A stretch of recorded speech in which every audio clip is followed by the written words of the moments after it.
बड़ी ये ऐसा कम नहीं होगी हवेली थी, बहुत बड़ी। और इसमें अब इसके वारिस थे वो तो हमें ही नहीं पता कहाँ चले गए। अब उसके बाद में ये गांव में पुराने जमाने में जब लड़ाइयाँ होती थी तो अपने बच्चों को औरतों को सुरक्षित छोड़ के लड़ने चले जाते थे, तो सारा गांव इसके अंदर छोड़ देता था, अंदर बंद। ये गेट था, ये इस साइड में, वो उस साइड में, ये एक गेट था। ये डिजाइन है कम से कम 200 साल से। ये देखो कितने साल का ये डिजाइन बना हुआ है।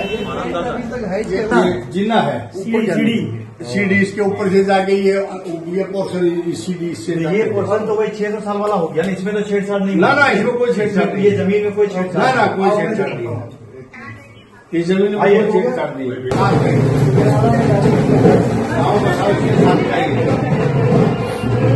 कुलदेवी का घर है जहाँ हम लोग आए हैं मजा करने के लिए। दादी के दावत चरण यहाँ पड़े थे, आज हम लोग यहाँ आके धन्य हो गए।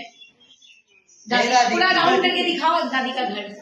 जय दादी की, जय दादी की, जय दादी की, जय दादी। शायद वो दादी का भी रूम हो सकता है। हाँ बोले दादी का।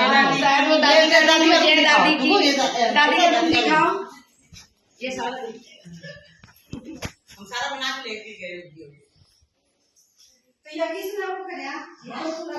किसने दिया?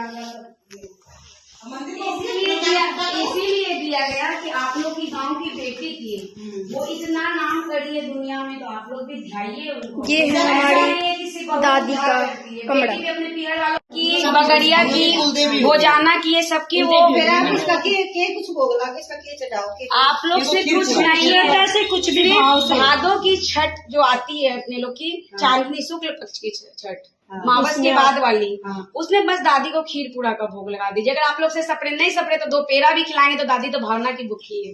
और उनका पाठ बहुत है। तो बताओ नहीं भादों की छठ में दादी तो क्या करो। दादी जन्म भी भादों की छठ को ली थी, उनकी शादी भी भादों की छठ को, और वो सती भी भादों की छठ को ली है। सती का बाल नहीं करवाना बस। हाँ, आगे समझ हुआ ये बात से। क्योंकि उनका एक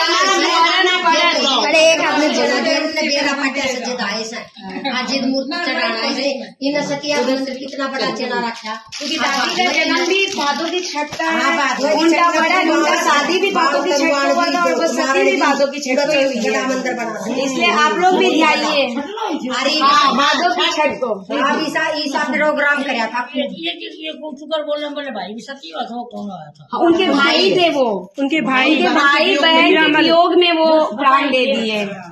आखिर भाई के तो वंशज आप ही लोग हुए। वो हम लोग की कुलदेवी की अगर थी, कुलदेवी है तो भाई तो आप ही लोग के गांव का था, वंशज तो आप लोग उनके हैं। उनके आदमी नहीं था वो। नहीं, उनके आदमी सूरजमल जी थे, उनके आदमी सूरजमल थे। सूरजमल की कौन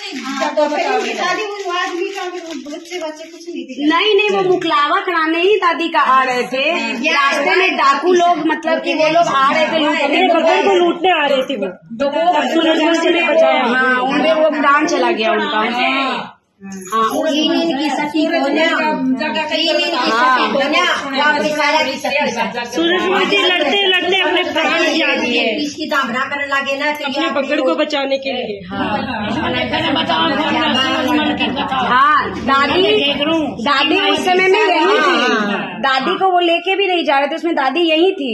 दादी को पार्वती जी जो वो पूजा करने के लिए गई, तो पार्वती जी उनको बता दी कि तुम्हारा ऐसे हो गया, तुम्हारे पति तो स्वर्गवासी हो गए।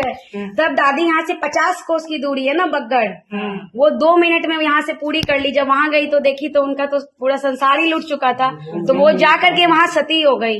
और जब उनके भाई को पता चला, वो भाई खाना खा रहा था, वो अपनी बहन को पुकारता कि बहन तुम भी आओ खाना खा लो।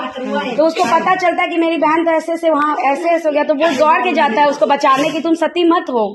लेकिन है ना, वो सब उसको रोक लेता है कि नहीं तुमको आने नहीं देंगे, तो उसका भी प्राण वहीं छूट जाता है। और वो जिस घोड़े पे बैठ के गया था ना, वो घोड़ा भी अपने स्वामी मतलब मालिक के उसमें वो भी चला जाता है। इसलिए बगड़ में दादी का, उनके भाई का और घोड़ा तीनों का। कभी भी आप दादी के दरबार में जाओ ना, तो बीरामल जी का और घोड़े का जरूर दर्शन करके आओ। बोलो जय दादी। जय दादी की।